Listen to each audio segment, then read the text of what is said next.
this time, we would like all the water boards and the entities, township people, those of you that have signed this, to come forward to the podium.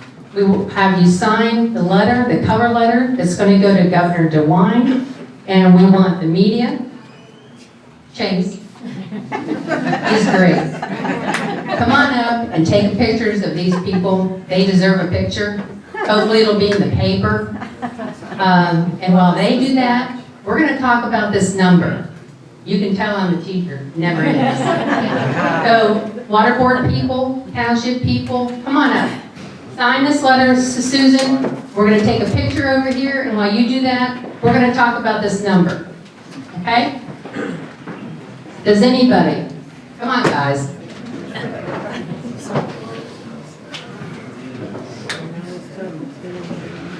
Bring your resolutions, bring your moratoriums, sign with Susan.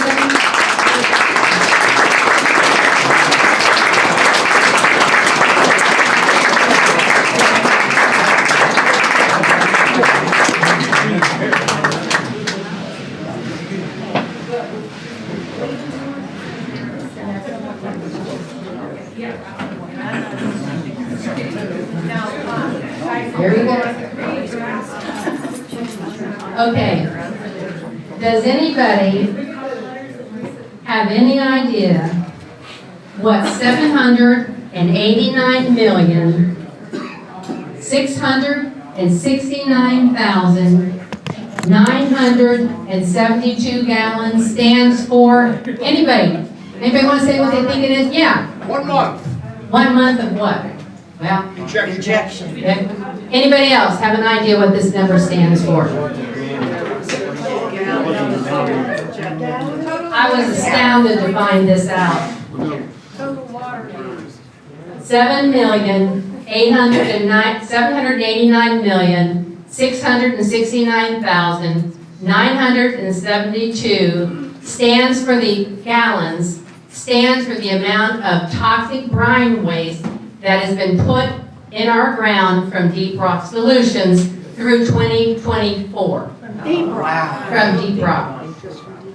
That will be considered 1,196 Olympic-sized swimming pools of toxic brine waste that's under our feet,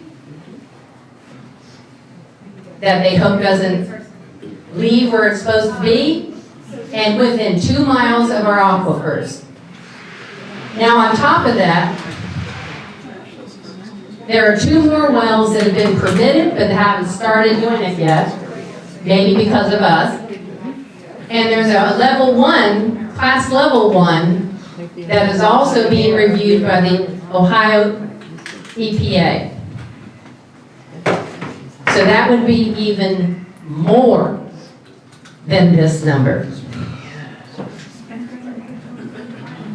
And I find that startling. When did Deep Rock start putting? Well, they started doing these injection wells in 2015. So maybe 2015, I don't know exactly.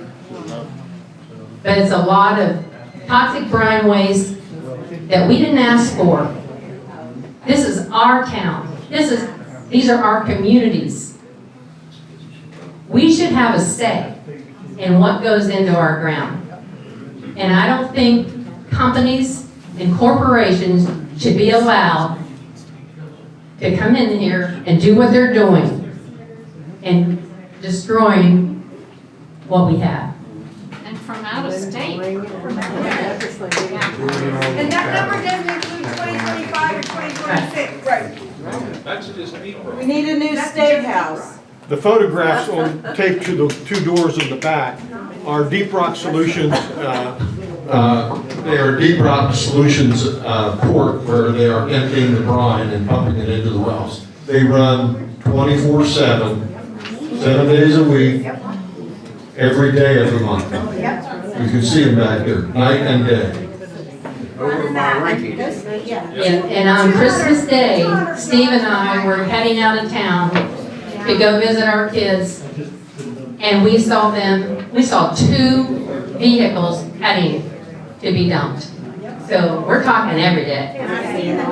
And we have a neighbor who lives in Bramblewood Heights. She saw 19 brine trucks in one day. 19. That's just a small bit of it. Too much time. So, okay, I think we're ready to move on. Thank you for staying and not leaving. We still have some really important people to talk. Excuse me.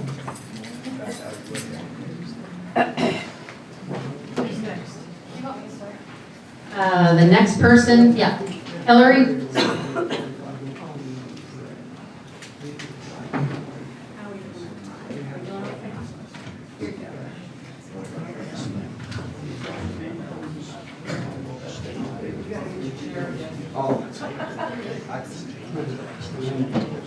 All right, I'm going to continue on where they sign.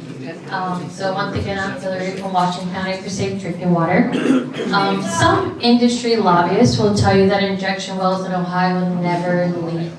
Well, our lived reality and ODNR's own documents will tell you otherwise. Every single injection well failure that we know of in Ohio, documented by ODNR, that has failed, has been in southeast Ohio. ODNR allows problems with injection wells to fester for far too long. For example, it took them 13 years to shut down the Deep Rock-owned Noble County injection wells, and that was even after a $1.2 million environmental disaster that happened due to brine waste coming to the surface via an oil and gas well. Also, that environmental disaster didn't stop. It self-happened after that. Wells have been suspended due to unprecedented migration of brine in Washington, Athens, and Nobles County, sometimes up to 5 miles away. We have a list of wells that have failed due to brine migration, have been suspended by ODNR, or that have had other issues. In fact, just about every single injection well in Washington County has had some sort of issue or another. You will hear in detail about a couple of those injection well failures and the damage that is done here tonight. For example, we heard about the Arrowhead Road Services injection well located within 1.25 miles from Little Hawkins water source is another concern.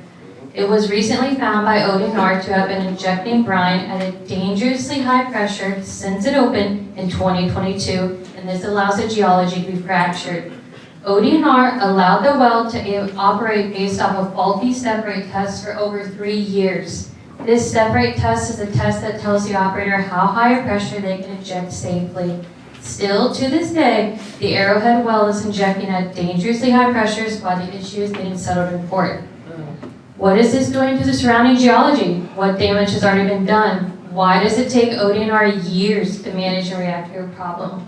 We have done the work of gathering this information so that the people can truly understand the reality that injection wells do have problems. Another reason we are concerned about the safety of our water is because of the brine waste getting into oil and gas wells in Washington County. Many producers have told ODNR about their well beings being ruined by waste migration, which renders their wells unusable and full of fluid, not oil and gas. Despite these many documented complaints, ODNR continues to drag its feet by not studying these brine migration issues in the county or in the state in any systemic, long-term, meaningful way. Remember, ODNR has the authority as the regulating body to find and pursue these answers and protect the public and the business owners involved. It's hard to ignore the extent of the problem because ODNR isn't really looking for it. Instead, they continue to permit more injection wells way too close to our drinking water. According to ODNR's own oil and gas well database, all of Washington County is a pincushion of wells, which we know.